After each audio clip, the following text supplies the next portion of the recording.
Okay, it's Nick again with his lockdown here. Now, come here. This way. So we can move out of the mess of my living room into the mess of my kitchen, and I can show you something. Because many years ago, way back in the day, when I was knee-high to a grasshopper, I'm 6'3", it was a long time ago, I had this dream, this vision, which is some of which, to a certain extent, may be starting to come true for me in a little while. Just come here, slowly, bit by bit, this way. I've got to unlock the door, haven't I? Okay, here we go. Right. Now this is it. This is where it's all going to start.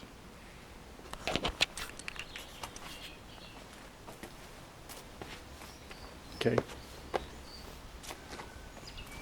Now put down those mats that was in the kitchen just down there for now. Why? Because I wanted to stop the sunlight from going to the plants there. I've digged up some of the soil there. There was some crap in the soil. I didn't want it there, so I got rid of that, cover that up. Hopefully I can kill off some more stuff, let the earthworms do their thing, and then start planting. Some more of this stuff would have to be removed. I've already removed a lot of it from there. Okay? And then so on and so forth. Now there's this area up here, which I can't really do much about. It's a steep bank, okay, but these things here are not actually holding the soil in place. It's only being held in place by the roots, so I can't really dig up all that stuff there and kill it all off, okay, because the root system is holding it in place. However, that tree, when it finally gets better, will be quite nice to put some Christmas tree decorations on when winter comes, okay? Now, some of the flowers I am going to leave here because some of them will be nice, but like 90% of all the stuff I want growing here, I want it to be food. Okay, and there's a reason for that, and that is that I have had periods in my history of food insecurity, and on top of that I have bought cheap food from supermarkets, and it's not done my health any good. So, the idea therefore is to have more in the way of food to grow. Now it's a question of what. Remembering, of course, this is February, okay? Got a nice little area there, which I'm going to pull that thing down and do something, just something at any point, like cabbages, tomatoes and stuff. Right, so moving further forward, I've also got this area here. I don't actually know what has been left to grow in its own right. There's a few green things coming up, but what they are, I don't actually know that much about. But I will have to find out and use a leaf identification app to see what they are.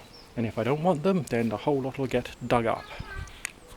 So that's quite a lot there. I mean, if I could do something like leeks and other stuff, and some more things there, and so on and so forth. Okay, and that's a lavender bush, or it's going to be in the end.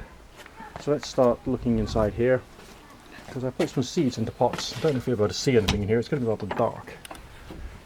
Dark. But we got a light, so there we go. So here we go. Broccoli. These cauliflowers here are going to be purple cauliflower. Now the purple pigment in vegetables and fruits and the rest of that is supposed to be good for you. It's like one of those things that's good for you. It anti this, that and the other, and pro this, that and the other, and these ones here, Indian mallow, hopefully they'll take root and grow as well. That's going to be this big bushy thing, which also has edible bits on it. And then of course there's some basil plants, and the purpose of basil is when I do grow tomatoes, I'll then have something which I can use to make an Italian seasoning type thing. Okay, so that's the start of the process.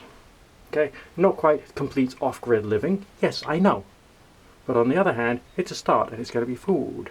Now I've also got over here, company is Chilton Seeds, as you can see there. They do a lot of stuff. That's the broccoli. I haven't actually brought them out here, damn it. But I've also got seeds for the purple dead nettle, which will have to go out in the spring. Now you know what nettles are. Okay, you know what nettles are. There's those things that make you really, really unhappy when you're young. Okay, and you're going on a cycle ride or something, and you're going for a walk in the countryside, and hey presto, your legs come up with all these welts, and they're evil. But dead nettles do not sting. So, why not grow them? You can eat them. They got lots of stuff in them, which is good for you. Shove them inside sandwiches and the like. That's going to be beneficial.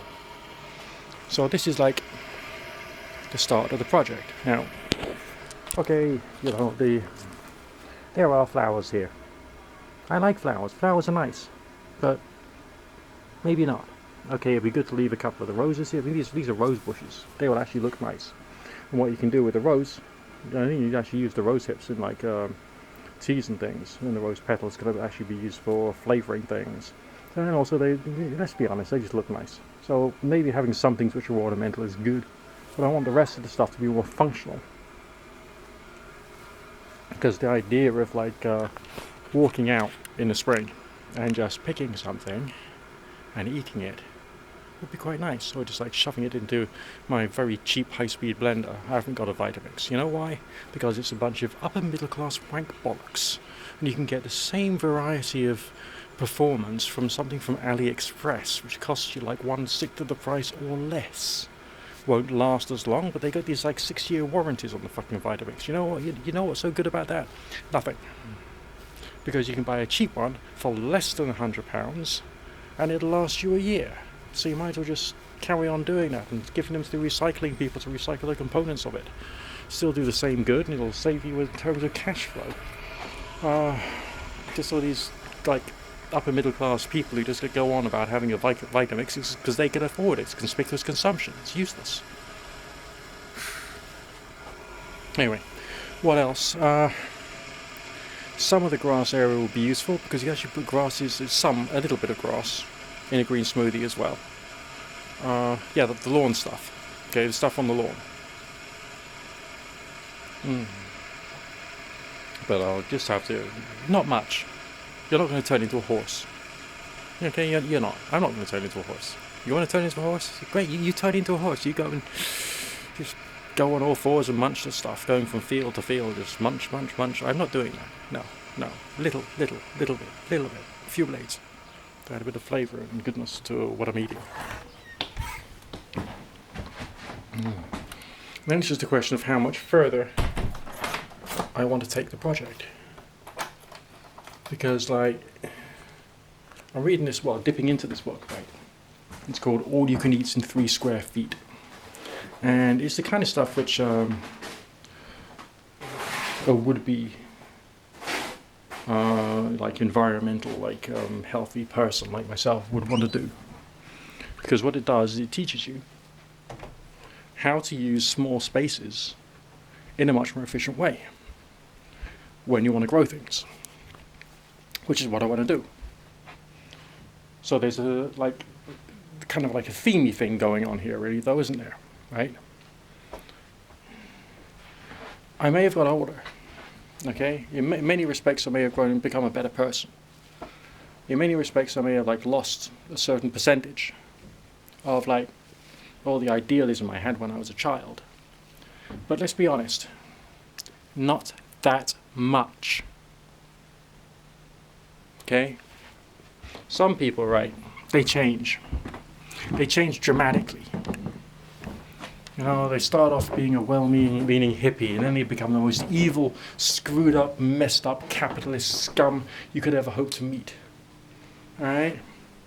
And some people start out as messed up capitalist scum, so they can get the money together so they can eventually be a would-be hippie. But they can only do that because they suddenly got rich and become landowners. I got bequeathed this, okay? And I want to use it as an expression of gratitude to the people who supported me in the past out there.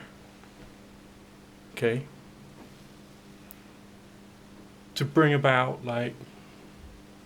wholesomeness in my life. And something which is good for the environment. If 10%,